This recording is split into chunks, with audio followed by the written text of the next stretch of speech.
As we begin this practice, we might want to find a comfortable stationary position that would support our body throughout this meditation. And for that reason, we might adopt the supine position or the sitting position, and then spend a few moments adjusting our posture.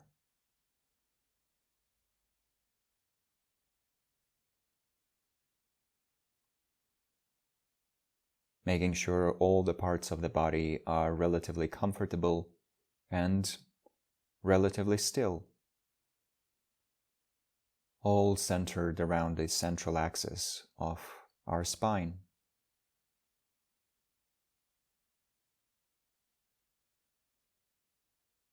Simply resting there as we release the physical tension with each exhalation. Attending to the sensations of the body as we slowly progress towards greater and greater physical and mental ease.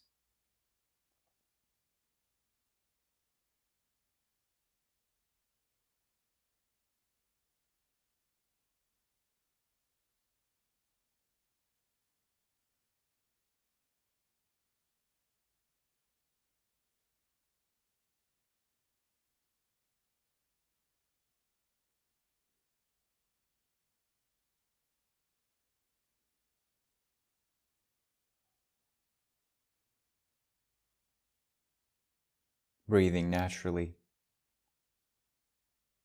releasing all types of deliberate movement, and also releasing all stories. The process of narration itself, and this way approaching the union of physical stillness, verbal silence, and mental spaciousness.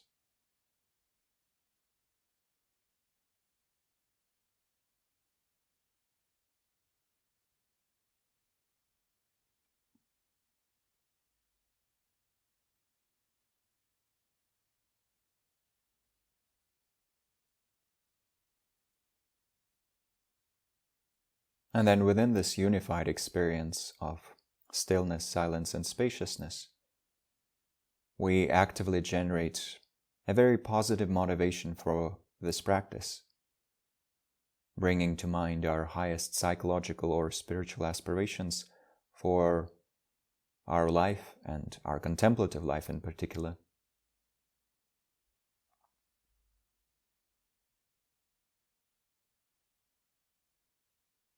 And wishing that this practice supports the process of fulfilling those aspirations, not just for our own benefit, but also for the benefit of others, and potentially for the benefit of all sentient beings.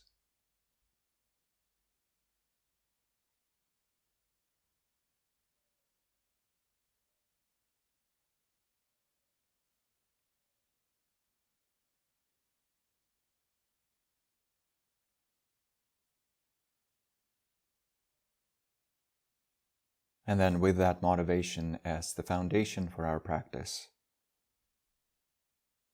for a little while we bring our attention to the mind itself, to our current mental activity, which would include things like thoughts, images, memories, desires, emotions, and, simply speaking, states, such as the state of dullness, or the state of agitation, the experience of doubt, the experience of anger, the experience of desire, and so forth. Becoming an observer that watches the mind for a little while with curiosity and openness.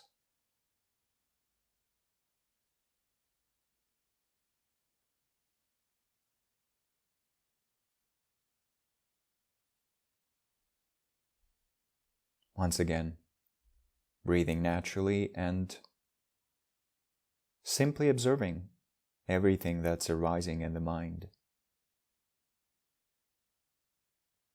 Not just the thoughts, but also the underlying states, energetic states of the mind, some of which would be joyful and clear, and some of which would be deluding, distorting our perception, distorting our experiences, and bringing ill will to our mind, or excessive desire, or fear, or envy, or jealousy, or arrogance.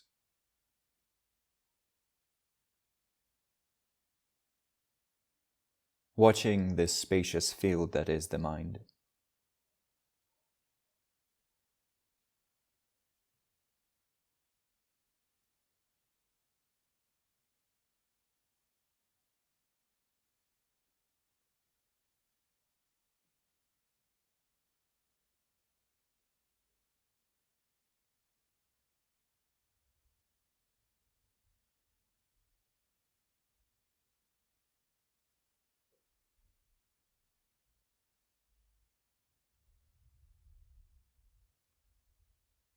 And then from this process of observation, we slowly move into a more analytical mode of practice, where we remind ourselves that in this spacious domain of the mind, we do sometimes notice states that are disturbing.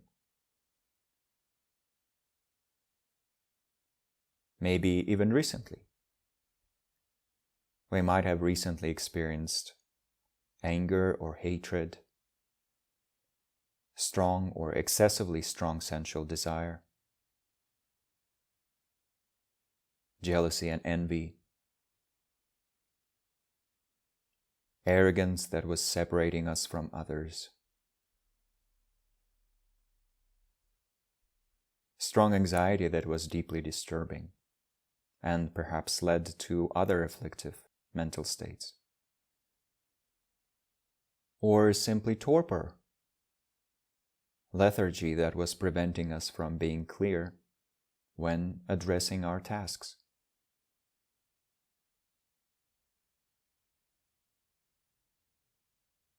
And the remnants of these states might be present in our mind right now.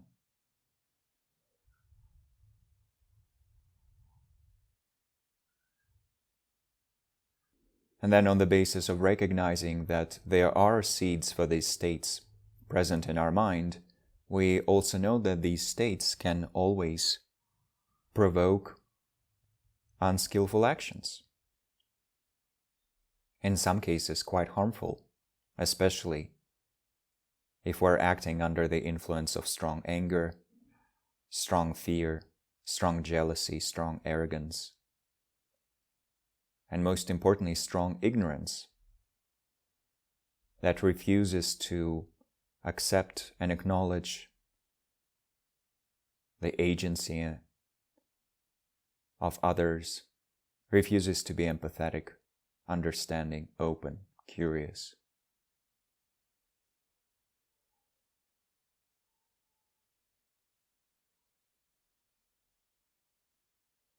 So then we know when we do act unskillfully, it happens under the influence of these clouding mental states, mental afflictions, mental hindrances, mental distortions. And when our mind is clear, wise, compassionate, willing to learn more, our actions are much more likely to be skillful, kind, caring, and beneficial.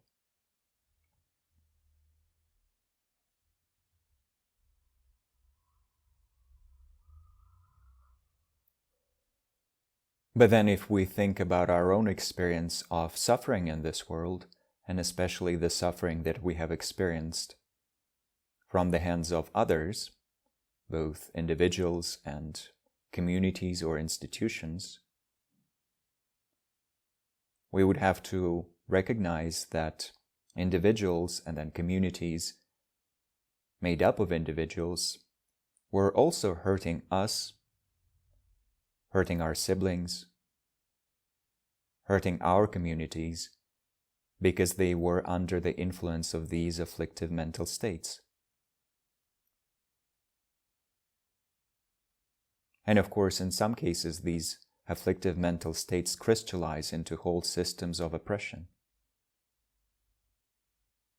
But their essence is still the same: ignorance, primordial fear, anger, excessive desire, jealousy, arrogance, and so forth.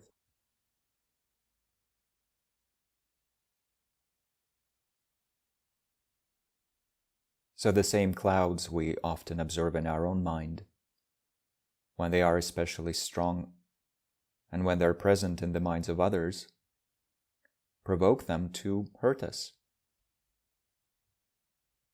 to harm our communities, to harm the world and the planet itself. And knowing how painful it is to suffer at the hands of others, or institutions, or communities, we probably wouldn't want to harm others ourselves. We probably wouldn't want to become a tool of these afflictive mental states, of these clouds of ignorance and so forth.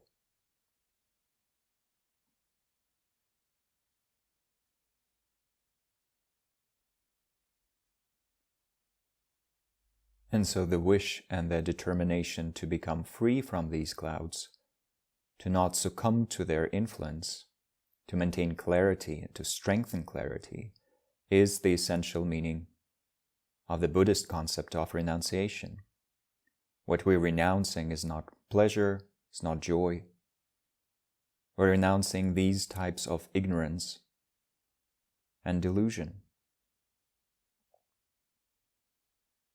And with that also comes the freedom from harmful actions. Incrementally, step by step, we remove our propensity to harm others.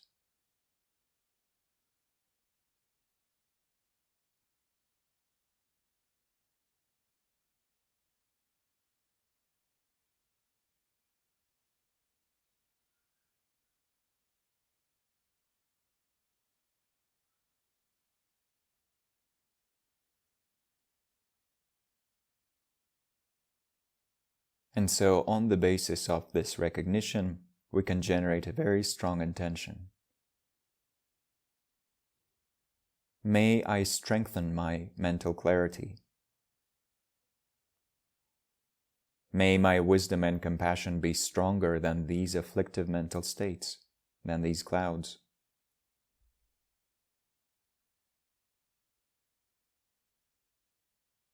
May I never contribute to the systems of oppression born from these clouds.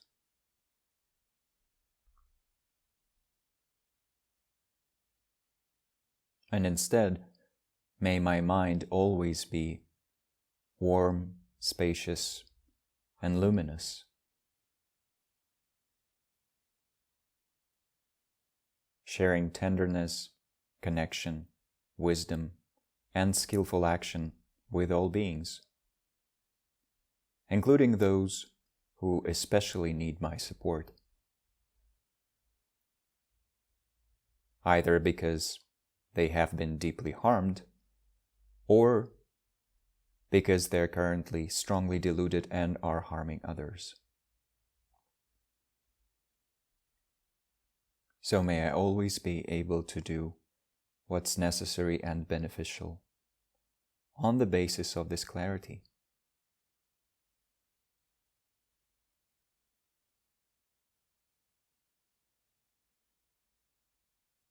With these aspirations and similar aspirations of our own, we rest for a few moments.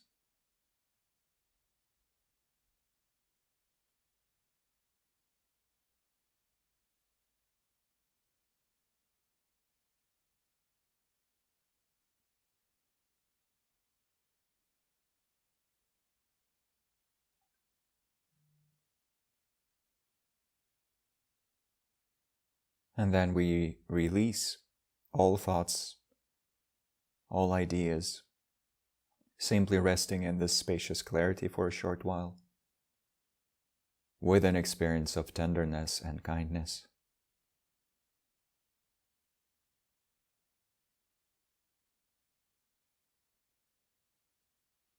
And then we bring our attention back to our own body, noticing its experiences and sensations, noticing the process of natural breathing,